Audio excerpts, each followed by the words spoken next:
It's Stacey Cole and Carol Hughes this week on Murder in the Morning, and we have a story that basically sums up like mother, like daughter, don't you think?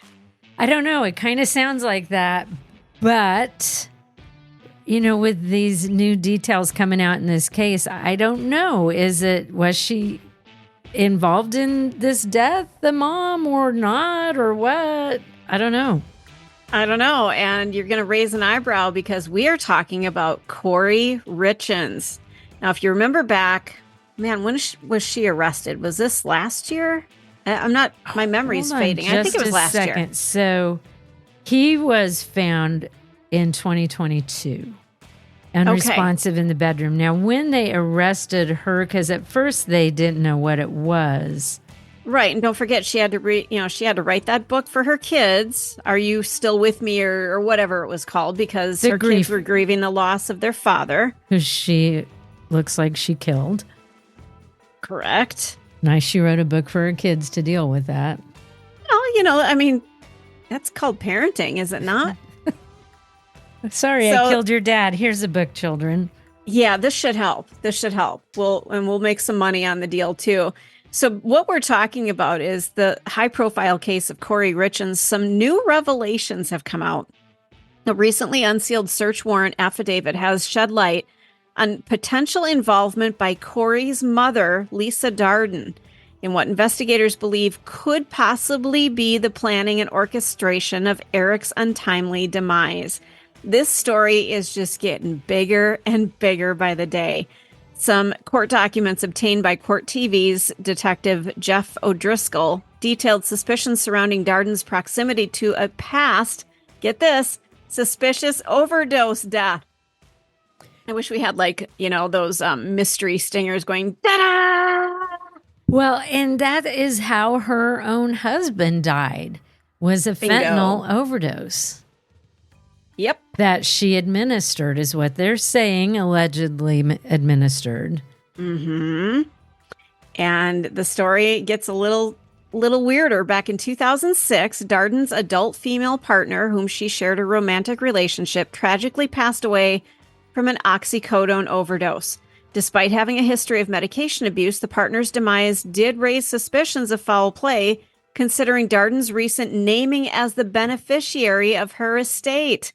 Now, if you remember back to Kouri's situation, she changed Eric's life insurance to reflect that she would be the beneficiary. But what's interesting, life insurance. Yeah. So she took out some policies and stuff, and she had changed some things, but then he, unknowing to her, he was alerted to the change. He put his business partner as a beneficiary. Yeah, and I believe he notified his family members. Yeah, at and that there was time a sister. Too. There was a sister too, and even he said, if anything happens to me, it was her. Yep. He suspected her of poisoning him before. Yeah, he had an incident where he suddenly fell ill, and just it raised all kinds of red flags for him for some reason. And he in the told meantime, his family. She was in huge debt. She's trying to flip this $1 million house. She took money out of his business account. I'm thinking it's about $500,000. So she's in a huge amount of debt. And so for her, well, if he's gone, all of her problems are solved. And she can write a book. Yeah, which she did. So this is I don't know, this unearths some really strange connections here. The detectives probing into Kouri and Eric's personal dynamics unearthed a pattern of frequent communication between Kouri and her mother, which isn't unusual. Right.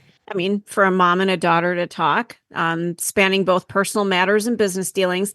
The communication threads forms a critical aspect of the investigation, though, suggesting a potential nexus between Kouri's actions and her mother's past. So responding to the state's assertions, Kouri's attorney, Sky Lazaro, staunchly defended Darden, emphasizing the tragic nature of her partner's addiction-related death, and dismissed allegations against Darden as baseless, asserting that her role as a beneficiary was commonplace and far from indicative of foul play. It's really the coincidence here is just uncanny, isn't it? And, I could see, if they were in a relationship, a long-term relationship, and they were living together or something, I could see her being the beneficiary. And so there's something else. When I read all this stuff, I'm like, there's something else we don't know. There's a reason why they're making that public. Because they wouldn't be publicly saying anything if they don't have a pretty strong connection. And implying that she killed this woman, and this was years ago. They have to know something. I wonder if they're digging up more details. I don't mean to be crude, but I wonder if they are looking into that death. A lot of people do die from opioid overdoses, but now kind of makes you scratch your head and go, well, now we've got two of them because in the same family. Here's the mom. Her girlfriend dies from an overdose. She's the beneficiary. Could make some money. Mm-hmm. Then her daughter's husband dies of an overdose. She's the beneficiary. So the similarities are striking. Yeah, they are. I don't know, but they have to know something pretty tangible to connect these two things, or to imply that the mom had something to do as well with this. Did the mom suggest this? Is that kind of what they're saying? I wonder if they found a text where it's like, well, how my partner died, and maybe she's saying Eric's driving me nuts. He doesn't want me flipping these homes, yada, yada, yada. And mom goes, well, how Patty or whatever her name it was, who knows, how she died, wink. Mm-hmm. Who knows? This is just all speculation and we don't know anything, but who knows how that conversation went? Yeah. And they were able to examine the mom's text messages and all that stuff. So they must see something. Yeah, there's something there that it's raised a flag. It's a concern. So I think they're going to be looking into this. I think we're going to be hearing a little bit more about Lisa Darden for days to come, and it's just getting bigger. The Hidden Killers Podcast. Want more? Start binging on all of our true crime podcasts right now through Apple Podcasts and get an ad-free experience when you sign up to be a True Crime Today Premium Plus member exclusively on Apple Podcasts. More of the Hidden Killers Podcast dropping soon. Press subscribe now.